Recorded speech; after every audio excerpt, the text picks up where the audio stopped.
முறை ஜெயிச்சா 200 சொல்லிட்டு இன்னைக்கு பவித்ரா 2 முறை ஜெயிச்சு 400 ரூபாய் வின் பண்ணிட்டா. இவன் இன்னைக்கு குழந்தைங்க மாதிரி சொப்பாட்டம் விளையாடிட்டு இருந்தா. அப்படி இவன் இன்ட்ரெஸ்டா சொப்பாட்டம் விளையாடிட்டு இருக்கும்போது ஒரு தென்னந்தோடப்பத்துல இருந்து ஒரு தென்னங்குச்சி எடுத்துக்கிட்டு இவகிட்ட நேரா எடுத்துட்டு வந்து பவித்ரா இந்த குச்சியை வச்சு நம்ம மண்ணுல குச்சாட்டம் விளையாடலாமான்னு கேட்டேன். உடனே விளையாடலாம், எனக்கு இந்த ஆட்டம்னா ரொம்ப பிடிக்கும் அப்படின்னு சொல்லிட்டு என் கையில இருக்கிற தென்னங்குச்சியை இவன் வாங்கிக்கிட்டா. குச்சாட்டம் விளையாடலாமா அப்படின்னு சொன்னதும் இவ விளையாடிட்டு இருந்த எல்லா சொப்பு பொருள்களையும் எடுத்து கவர்ல போட ஆரம்பிச்சா. ஒரு வழியா இவ எல்லா பொருளையும் கவர்ல போட்டு முடிச்சுட்டா. இப்ப இவ கேமுக்கு ரெடி ஆகிட்டா. சரி பவித்ரா, இப்ப நம்ம கேம் ஸ்டார்ட் பண்ணலாம் அப்படின்னு சொல்லிட்டு தரையில மண்ணை நல்லா நீட்டா கோபுரம் மாதிரி குவிச்சுக்கிட்டேன். அதுக்கப்புறம் பவித்ரா, இப்ப நீ உன் கையெல்லாம் கண்ணா மூடிக்கிட்டு முகத்தை நல்லா வானத்தா பார்த்தா மாதிரி தூக்கிக்கோ அப்படின்னு சொன்னதும் இவளும் கண்ணா மூடிக்கிட்டு முகத்தை நல்லா வானத்தா பார்த்தா மாதிரி தூக்கிக்கிட்டா. அந்த டைம்ல நீட்டா இருந்த இந்த தென்னங்குச்சிய சின்னதா ஒரு குச்சி மாதிரி உடைச்சுக்கிட்டேன். உடைச்ச இந்த சின்ன குச்சியை எடுத்துக்கிட்டு மண்ணுல புதைக்க ஆரம்பிச்சேன். குச்சிய மண்ணுல புதைச்ச பிறகு பவித்ரா, இப்ப நீ கண்ணை திறந்து பாரு அப்படின்னு சொன்னதும் அப்படியே ஒரு சந்தோஷமா கண்ணை திறந்து பார்த்தா. சரி சரி, இப்ப நான் குச்சியை கண்டுபிடிக்கிறேன் அப்படின்னு சொல்லிட்டு இவ ரெண்டு கையை ஒன்னா சேர்த்து வச்சுக்கிட்டு மண்ணு மேல கைய வைக்க வந்தா பாருங்க.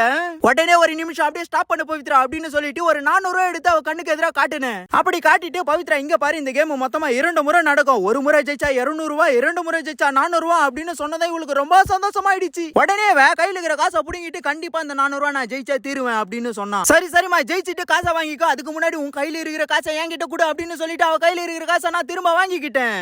அந்த வெறியில இப்ப பாரு, ஃபர்ஸ்ட் ரவுண்ட்ல நான் ஜெயிக்கிறேன் பாரு அப்படின்னு சொல்லிட்டு இவ மண்ணுல கைய வச்சா. இவ மண்ணுல கைய வச்ச பிறகு அதுக்கு பக்கத்துல இருக்கிற மண்ணை நான் கழிச்சு கழிச்சு பாக்குறேன், குச்சிய காணோம். அந்த சந்தோஷத்துல இவ கை வச்ச மண்ணை கழிச்சு பார்த்தா பாருங்க, அங்க குச்சி இருக்குது. குச்சி எடுத்ததே இவளுக்கு ரொம்ப சந்தோஷமாயிடுச்சு. நான் ஃபர்ஸ்ட் ரவுண்ட்ல 200 ரூபாய் ஜெயிச்சிட்டேன், சீக்கிரம் எனக்கு 200 ரூபாய் கொடு அப்படின்னு கேட்க ஆரம்பிச்சுட்டான். நானும் வேற வழி இல்லாம இவளுக்கு 200 ரூபாய் கொடுத்துட்டேன். 200 ரூபாய் பார்த்ததும் இவளுக்கு ரொம்ப சந்தோஷமாயிடுச்சு. ஆனா அடுத்த ரவுண்ட்ல கண்டிப்பா இவளை நான் தோக்கடிச்சே தீருவேன். இந்தாமா பவித்ரா, நீ சந்தோஷப்பட்டது போதும், சீக்கிரம் கண்ணா மூடு அப்படின்னு சொன்னதே இவ கண்ணா மூடிக்கிட்டு முகத்தை வானத்தா பார்த்தா மாதிரி தூக்கிக்கிட்டா.